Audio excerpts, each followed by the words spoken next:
Bonjour à toutes et à tous. Donc je suppose que vous savez maintenant que le bateau Madeleine, le Madeleine de la flottille de la Liberté a été intercepté par l'armée israélienne. Il a été intercepté dans les eaux internationales, ce qui est interdit par les lois internationales, mais enfin on sait bien qu'Israël peut tout se permettre puisque absolument personne ne l'empêche de faire quoi que ce soit. J'ai voulu regarder ce qu'en disait la télévision ce matin. Donc j'ai regardé deux chaînes, j'ai regardé France 2 et BFM TV. Avec les facilités maintenant qu'on a de regarder la télé par Internet, on peut revenir en arrière, ce qui est pratique pour pouvoir enregistrer les séquences. Donc je vais vous faire écouter France 2 et BFM, et de temps en temps je donnerai un petit commentaire parce que j'ai trouvé qu'il y avait des choses quand même qu'il fallait remarquer pendant ces petites séquences. Un mot de ce bateau pour Gaza qui a été arraisonné par l'armée israélienne. À son bord, une quinzaine de militants, dont Greta Thunberg et l'eurodéputée insoumise Rima Hassan. Ce navire avait pour but de briser le blocus en cours dans l'enclave palestinienne. L'armée israélienne annonce qu'il sera dérouté vers son territoire, ses passagers envoyés dans leur pays respectifs. Martin Brand. Alors déjà, vous voyez le commencement, le début de la séquence. Ça, sur France 2, ça a été la dernière information de la matinée. Il y a eu le tennis, 10 minutes sur le tennis environ. Et voilà, donc ça, c'est un mot sur le bateau. On va écouter la suite. Le bateau humanitaire Madeleine, intercepté en pleine nuit par Israël. Cette militante allemande filme la scène. Ils ne sont pas pacifiques, ce n'est pas une interception, c'est un autre crime contre l'humanité. Parti d'Italie le 1er juin, le voilier faisait route vers Gaza, avec à son bord l'eurodéputée LFI Rima Hassan, ou encore l'activiste suédoise Greta Thunberg. Si vous voyez cette vidéo, c'est que nous avons été interceptés, kidnappés dans les eaux internationales par les forces d'occupation israéliennes ou les forces qui soutiennent Israël. Le bateau transportait notamment des denrées alimentaires. Vous noterez le mot « notamment ». Le bateau transportait notamment des denrées alimentaires. Comme ça, on ne sait jamais si Israël dit qu'il y avait des armes à bord ou autre chose. On ne sait jamais. Je trouve que ce « notamment » est un peu de trop. Cette mission, elle a une dimension symbolique, mais elle a également une dimension profondément politique. Et on espère que ces missions se répéteront jusqu'à ce que le blocus à Gaza soit brisé. Jean-Luc Mélenchon, chef de file de la France Insoumise, dénonce une arrestation illégale. Les autorités israéliennes affirment que le bateau va accoster en Israël et invitent les 12 passagers à retourner dans leur pays. Vous remarquerez qu'ils disent que Jean-Luc Mélenchon parle d'une arrestation illégale, mais eux non. Les journalistes ne disent pas un mot sur la réalité de la légalité. Ils disent absolument pas un mot. Ils prennent la parole de Tsahal qui a dit que le bateau va être arrimé en Israël. De quel droit? De quel droit? De quel droit un bateau qui se trouve dans les eaux internationales peut être emmené de force par un pays vers ce pays? Pourquoi faire après? S'ils voulaient vraiment les rediriger vers leur pays, pourquoi n'avoir pas juste bloqué le bateau et leur avoir obligé à faire demi-tour? Donc on ne sait absolument pas ce qui va arriver. Rien n'est précisé, mais bon, du moment que Tsahal a dit que les gens étaient en sécurité, qu'il n'y avait pas de problème, il n'y a pas de problème. Ça, c'est la façon de faire des journalistes français. En tout cas, là, c'était sur France 2. Et sur BFM, c'est exactement la même chose. Je vais vous laisser écouter. Ce qui devait arriver arriva. Le voilier de la flottille humanitaire pour Gaza, avec à son bord Rima Hassan et Greta Thunberg, a été dérouté vers 3 heures du matin par l'armée israélienne. Le ministère israélien des Affaires étrangères dit que le bateau fait route en toute sécurité vers les côtes d'Israël, d'où les passagers devront retourner dans leur pays. L'ONG qui a affrété le bateau a annoncé que celui-ci a été arraisonné par les forces israéliennes. Barbara Durand. Donc voilà, la même chose, une désinvolture parfaite. Un je m'en foutisme, comme si c'était quelque chose de très peu important. Ce qui devait arriver arriva, et elle dit ça comme quelque chose de normal. Non, c'est pas normal, et ça n'aurait pas dû arriver.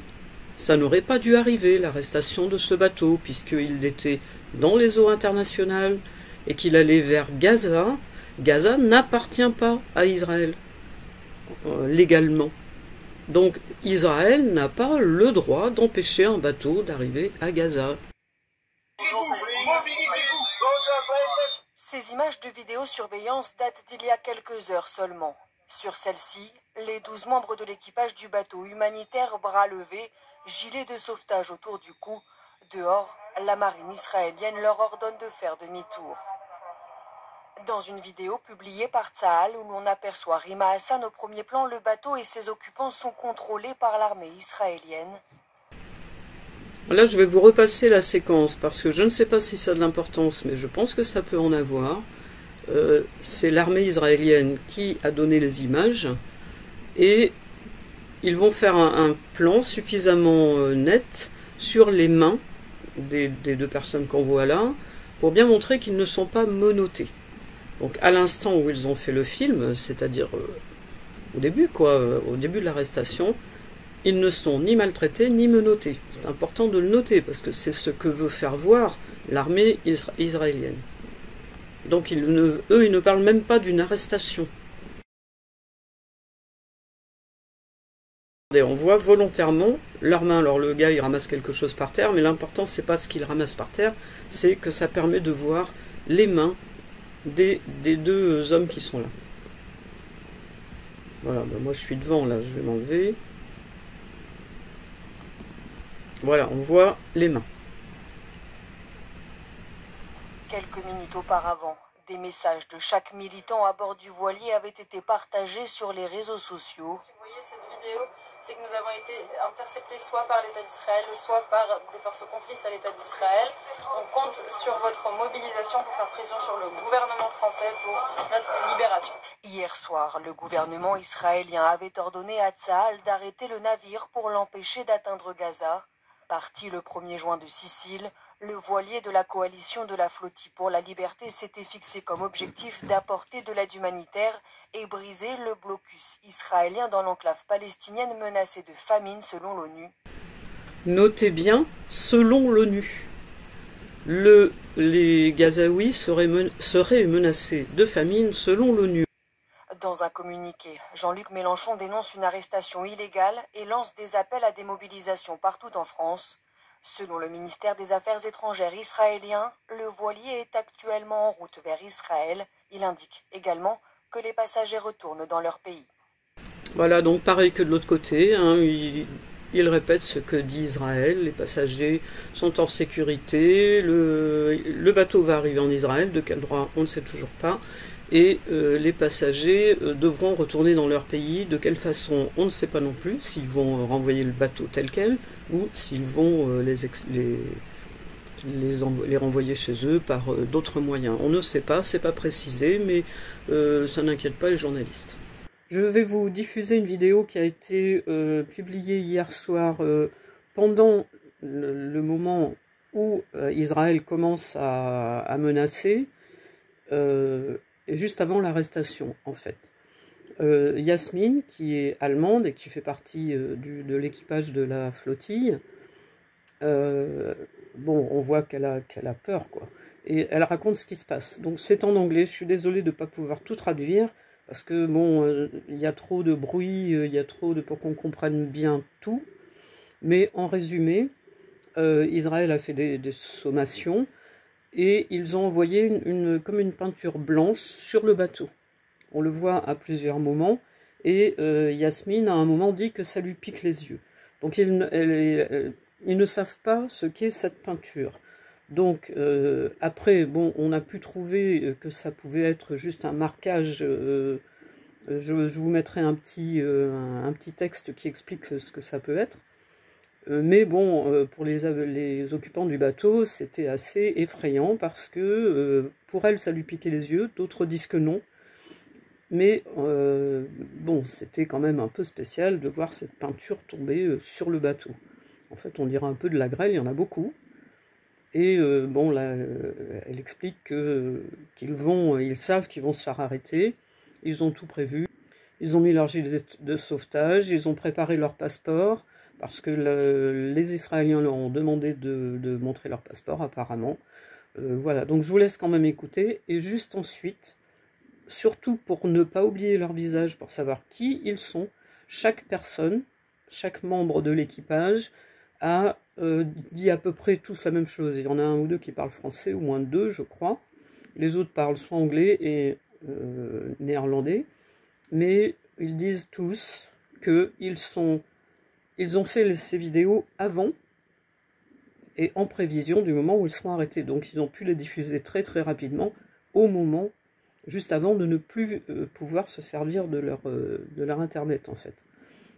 Donc ils ont publié ces courtes vidéos qui durent quelques secondes chacune, mais je vous les mets parce que il faut qu'on sache qui sont ces personnes qui ont eu ce courage extraordinaire de partir là-bas à seulement 12 personnes, sans aucune protection.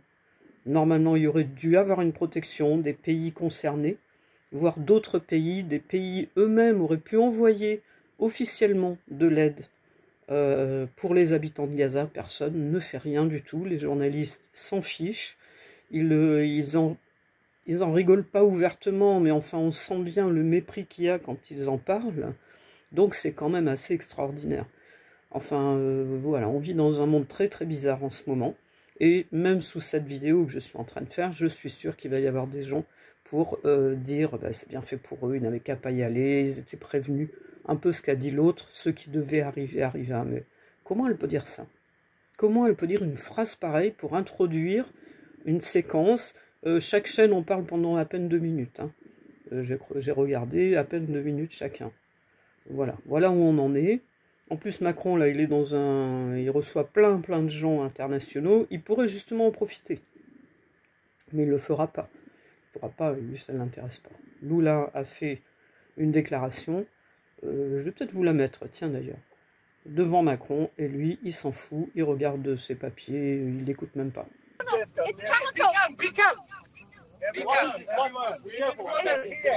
Okay, they're dropping chemicals on us. They're dropping chemicals on us. We don't know what it is. Look at this. Look at this. They are. Okay, everyone, take cover, please. Take over, everyone. Take over and be careful, please. Look, so we've all practiced this. We knew this could happen. They are not peaceful. This is not an interception. This is another war crime about to happen. This is another war crime about to happen against civilians. It's a ship of carrying nothing but humanitarian aid. So please keep your eyes on us. I will turn the camera so you can see what I mean. We don't know what this is. I don't know how to turn this camera around. What is this, guys? So here it is. We don't know. We don't know. We don't know what this is. Guys, can we put this down? Can we put I don't this think it's a good idea, yes. I don't think it's a good idea. Everyone, we know our positions. We just sound the alarm to everyone. We are in contact with our land team here. Stay calm. Get your passports. Everyone has a passport. I don't have my passport. Me neither. So, please someone. I am going to distribute them. Thank you so much. Thank you so much, Baptiste. Okay, so they have someone paying. Sorry, come on. Okay, come on.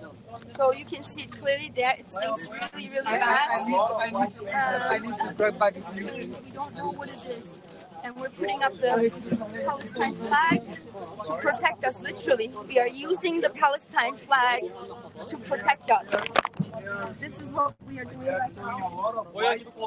We don't know what this paint is. I cannot tell you. It smells very But white paint. Shit, guys. I'm so sorry that there's just so much happening right now. Do we have the grab bags? Avoid to inhale this paint. Avoid to touch it. Do we have masks, guys? What is this? It's paint? We don't have any masks, so I will cover my mouth. Okay, use your kafiyas. Use your kafiyas to. Oh my God! We need water. Yes, please, This chemical. Baptiste is going to distribute all of our passports right now. We put in a safe place, okay? I need light. I need light, please. Yes, Mark. Okay, time check, please. Please. Okay, the IOF is contacting us right now. I'm filming it. Okay. Right, please film this. You can. Some people put lights and others film. Nice. Passports. But they're not calling us. No, I just made a bump on it. Okay, we just thought that the IOF is making contact.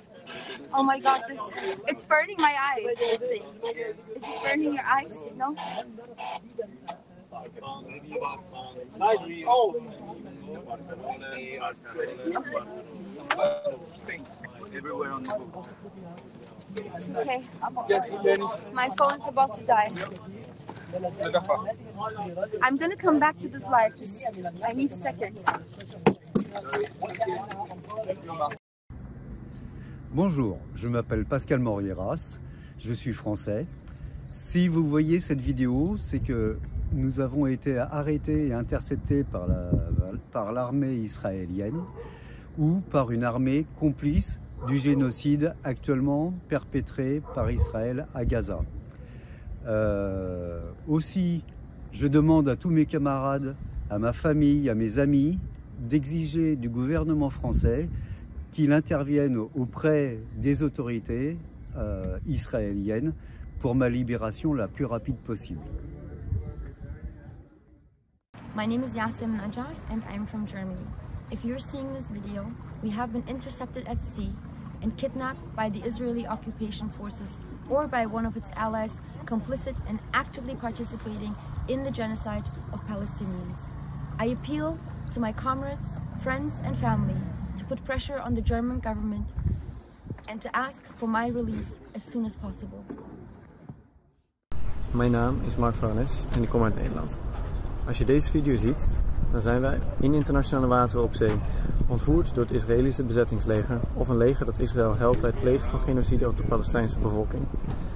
Ik roep de Nederlandse overheid op om te pleiten voor mijn vrijlating en die van alle andere vreedzame activisten. My name is Hüseyin Şuayb Ordu from Turkey. If you are seeing this video, it means that we have been intercepted at sea and I have been kidnapped by IOF. I appeal to all my comrades, friends, family to put pressure on the Turkish government to demand my release as soon as possible. My name is Baptiste André from France. If you are seeing this video, we have been intercepted at sea and I've been kidnapped by the Israeli occupation forces of country complicit in the Israel genocide of Palestinians. I appeal to my own comrades, friends, family to put pressure on the French government to demand my release as soon as possible. Hi everyone, I'm Thiago Avila. I'm a Brazilian citizen, member of the Freedom Flotilla Coalition, and if you're watching this video, it means that I've been detained or kidnapped by Israel or another complicit force around the Mediterranean on our way to Gaza to break the siege. And in this case, I urge you to pressure my government and my comrades' governments for us to be released out of prison and to break relations with Israel, to end the genocide and end the siege that Israel is putting the Palestinian people on. We count on you right now. My name is Greta Thunberg and I am from Sweden. If you see this video, we have been intercepted and kidnapped in international waters by the Israeli occupational forces or forces that support Israel. I urge all my friends, family and comrades to put pressure on the Swedish government to release me and the others as soon as possible. So my name is Reva Sefervia, I'm from France. If you see this video, it means that we got intercepted by the Israeli forces or complicits, and we may be in a very bad situation now. So I do ask our comrades, our family, friends to please share this video and put pressure on the French government so that we could be with my friends released, and also of course that this genocide ends. Bonjour, je m'appelle Yanis Mamdi et je suis journaliste à Blast, et si vous voyez cette vidéo, c'est que j'ai probablement été arrêté par l'armée israélienne alors que j'exerçais mon métier de journaliste. Je demande donc à mes collègues, mais aussi au gouvernement français, d'exiger ma libération et aussi la restitution de mon matériel. Bonjour à toutes et à tous, je m'appelle Rima Hassan, je suis franco-palestinienne, je suis à bord du navire humanitaire en direction de Gaza. Si vous voyez cette vidéo, c'est que nous avons été interceptés soit par l'État d'Israël, soit par des forces complices à l'État d'Israël. On compte sur votre mobilisation pour faire pression sur le gouvernement français pour notre libération. Okay, my name is Sergio Toribio from Spain. If you are seeing this video, we have been intercepted at sea and I have been kidnapped by Israeli occupation forces or force of a country conflict in Israel genocide of Palestinians. I appeal to all my comrades, friends, family to put pressure on the Spain government to demand my release as soon as possible.